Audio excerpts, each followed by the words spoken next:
I'm not just MAGA. I'm dark, gothic MAGA. So here's how Elon Musk and his nerd Reich plan to dismantle US democracy. In fact, they've already started, and then rebuild it with something else. The future is gonna be amazing! Hi everyone, JJ here. Welcome back. I know it sounds like a wild conspiracy theory if you hadn't heard it before, and it is well documented though. The people involved have talked about it for years. Let's get into it. There'll be two videos I'm referencing throughout this video. The first is Dark Gothic MAGA, How Tech Billionaires Plan to Destroy America, and that's from Blonde Politics. And the next one is Elon Musk and Silicon Valley's plan to dismantle democracy, the Nerd Reich. And that is from Gil Duran, who's a journalist who's been researching this for years. I highly recommend going to see his video, his first video about this. He's written a lot though. And as we can see here, a few headlines: Musk's wrecking ball pierces government's inner sanctum. This is just in the past few weeks, of course. Trump and Musk's dismantling of government is shaking the foundations of US democracy. And Elon Musk is barreling into government with DOGE, raising unusual legal questions. Definitely, they're rushing in and breaking things, moving fast and breaking things. And Gil thinks the goal of the plan is to destroy American democracy as we know it. I know it sounds far-fetched, but it'll make sense as we go along. Here's what he says. Curtis Yarvin is important to this. He is a coder, one of Peter Thiel's favorite amateur philosophers, really. He's been talking about this for years, and there are a lot of tech billionaires who have been listening to him. Way back in 2012, he gave a speech that was influential, and he's been writing. And just recently, since the Trump administration took power, he's been giving interviews and podcasts. I've listened to some of them. This one from the New York Times, Curtis Yarvin on the End of American Democracy. It's an interesting listen to see what he's got to say. And this headline from a while ago, Inside the New Right, where Peter Thiel is placing his biggest bets. They're not MAGA, they're not QAnon. Curtis Yarvin and the rising right are crafting a different strain of conservative politics. Now, I know this is mostly about Elon, but Peter Thiel's right in there. He's been quite quiet this time, but remember, in Trump's last administration, he gave speeches, helped him get elected. This time he was funding J.D. Vance, and J.D. Vance is important to this too. And you may not know that Peter Thiel wrote this a while ago, The Education of a Libertarian. He's a libertarian, as many of these Silicon Valley people, these billionaires are. And he said in that, but I must confess that over the last 2 decades, I have changed radically on the question of how to achieve these goals. Most importantly, I no longer believe that freedom and democracy are compatible. So get that. I'll say that again. I no longer believe that freedom and democracy are compatible. And so remember that these people are now fully involved in the US government in different ways, very influential in there. And this is Curtis Yarvin talking in an email, I believe, straight after the election of Donald Trump. Last time, he says, Peter needs guidance on politics for sure. Less than you might think, Yarvin wrote back. I watched the election at his house. That's Peter Thiel's house. I think my hangover lasted until Tuesday. He's fully enlightened, just plays it very carefully. And he's been very quiet, but he is fully on board.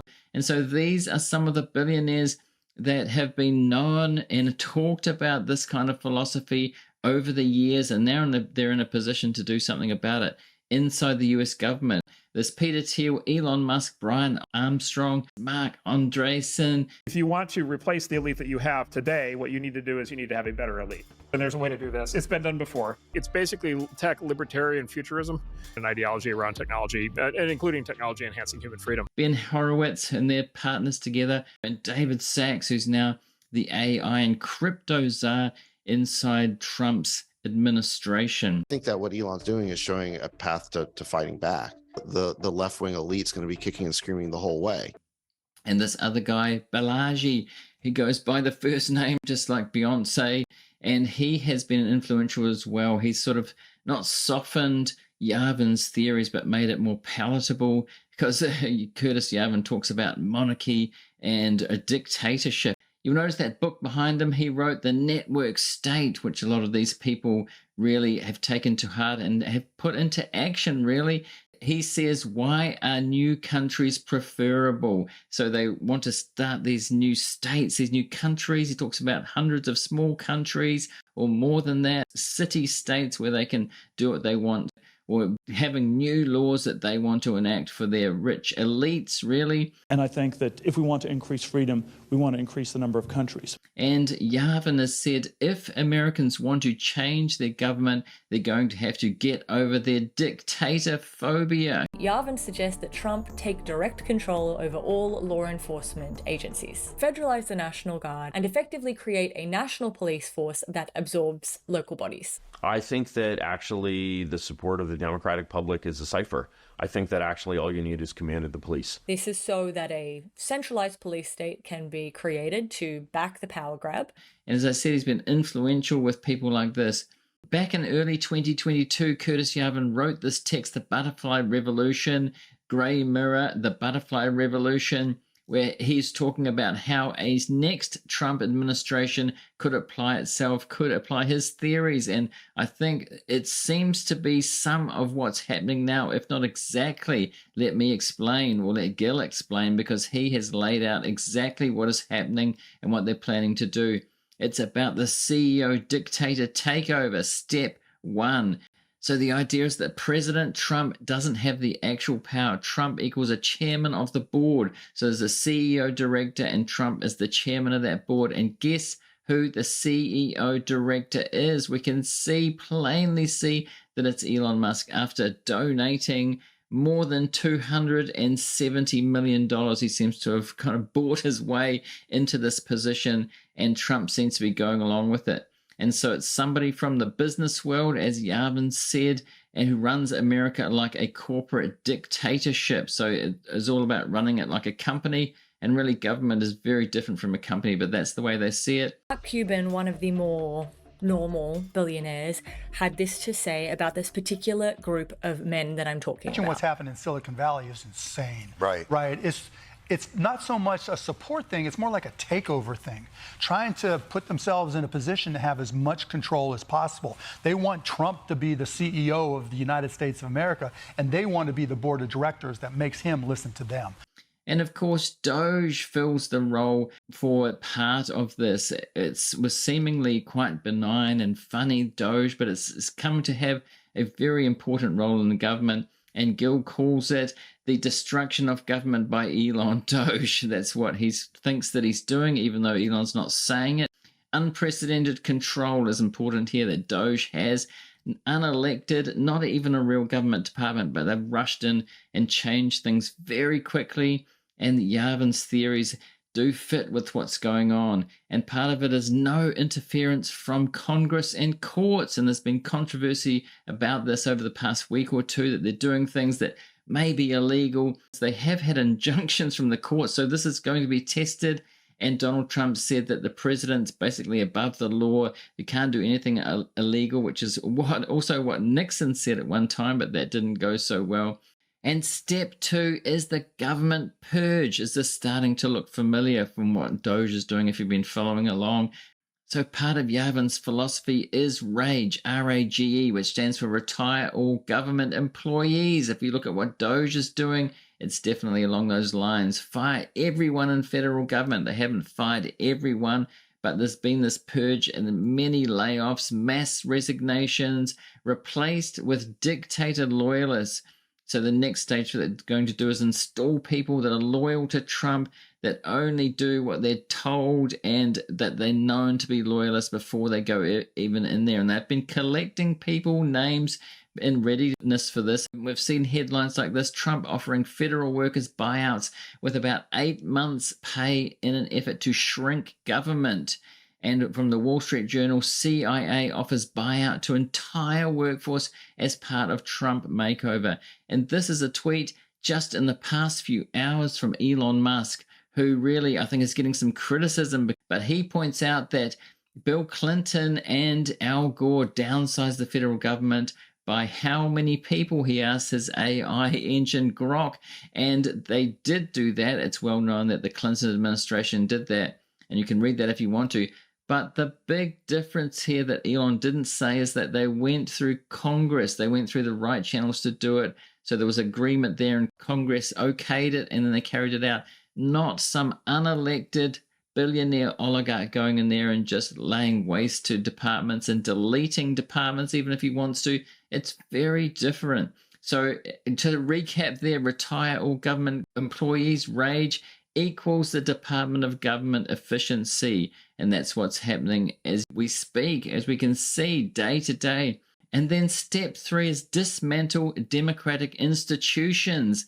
And we can see Trump argues that courts cannot block Musk's team from Treasury systems. And as we saw, which quite shockingly, Elon Musk went in there with his band of very young coders without experience in government and laying waste and accessing the Treasury. And the courts have blocked it, judges have blocked it, and they've been complaining about that. But that's what happened first, which were the first signs of what's going on.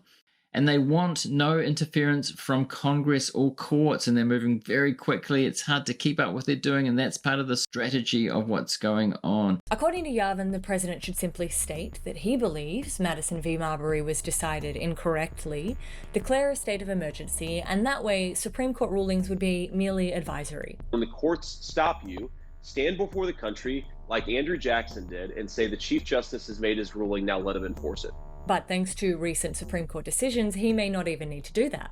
The High Court has just issued one of its most consequential rulings in recent decades, a decision that not only affects the 2024 race for president following last week's contentious debate, but also the future of the presidency itself. Trump v. United States has laid the groundwork to ensure that Donald Trump can ignore the court. Now, the president has absolute immunity for core official acts and presumptive immunity for all other official acts, a distinction that has not been clarified by the court, with only a few examples being provided and absolutely no guardrails to stop the misuse of this decision being put in place. Elon Musk demolition crew, new workforce loyal to the CEO dictator.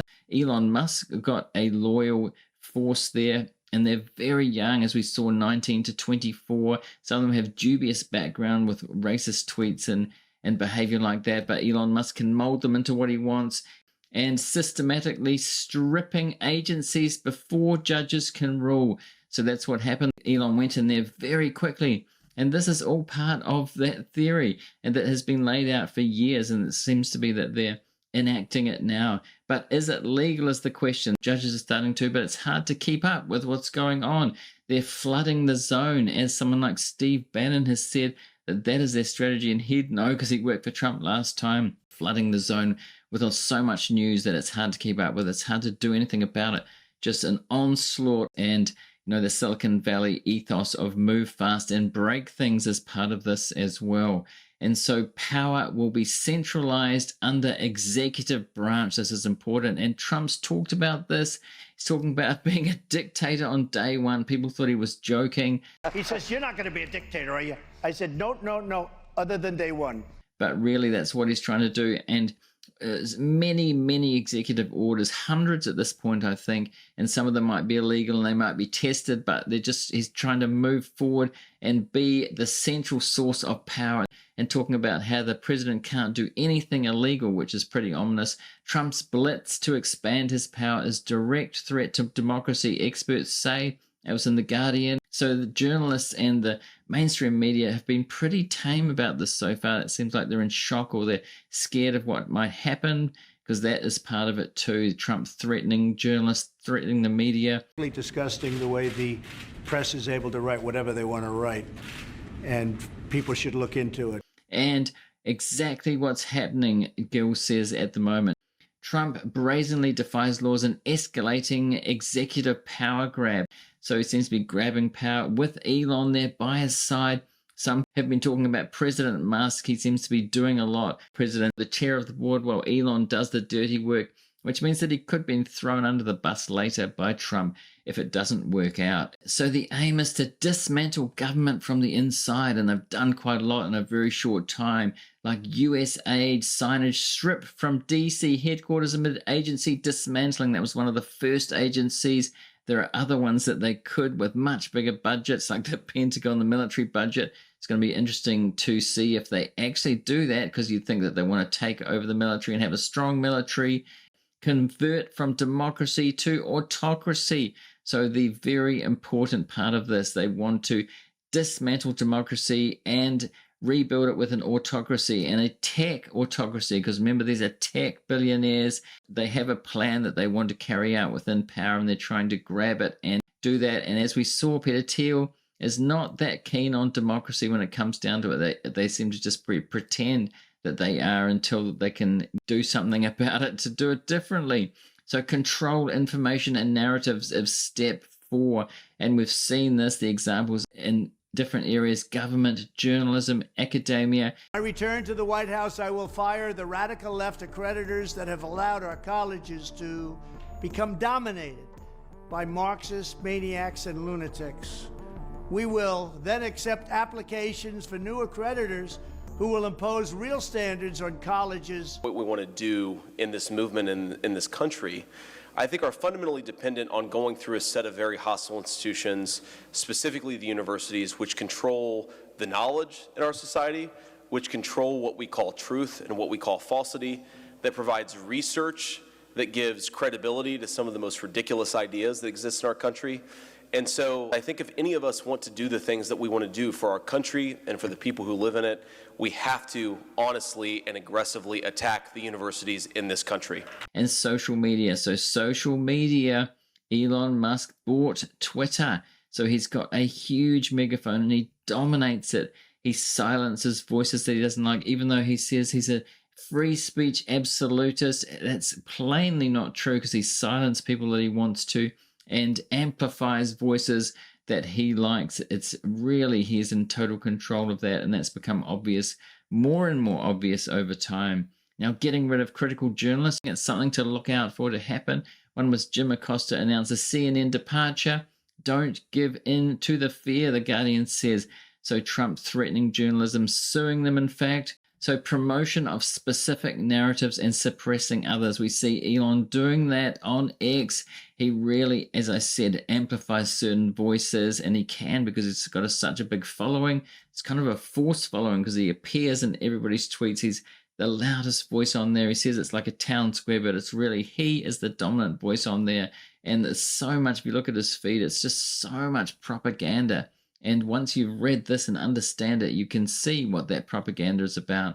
The plan that some Silicon Valley figures have had for years. And this is the plan that Gil talks about. So first, undermine credibility of the federal government, and then defy legal oversight. That's defying the courts. J.D. Vance has talked about that. He has talked about that for a while, that they might do that. Trump's talked about that. It seems like we're kind of up to that. The courts are doing something, judges. And Elon Musk has been railing against judges, and so is Trump. Will they defy the courts? That will be a defining moment if they start doing that. And also concentrate power with a group of foreign-born billionaires. Those people I talked about. I've got David Sachs and Peter Thiel and Elon Musk. Anyway, I'm sure if you haven't heard that before, that has blown your mind somewhat. So let me know what you think in the comments. Do you think this is a load of rubbish, or is this what is happening, and where do you think they're up to in the steps if they are carrying this out? This is only scratching the surface. I could have done a much longer video. So let me know in the comments what you think about it. Now, if you got value out of this video, do remember to hit like to help the algorithm to spread it to more people, and do subscribe if you're new here and you want to get more of this kind of thing from me in the future. Now, if you're watching this on YouTube, on screen I'm going to put a link to a related video. Go and see that now if you want to. And thanks for watching this, and I'll see you in the next one.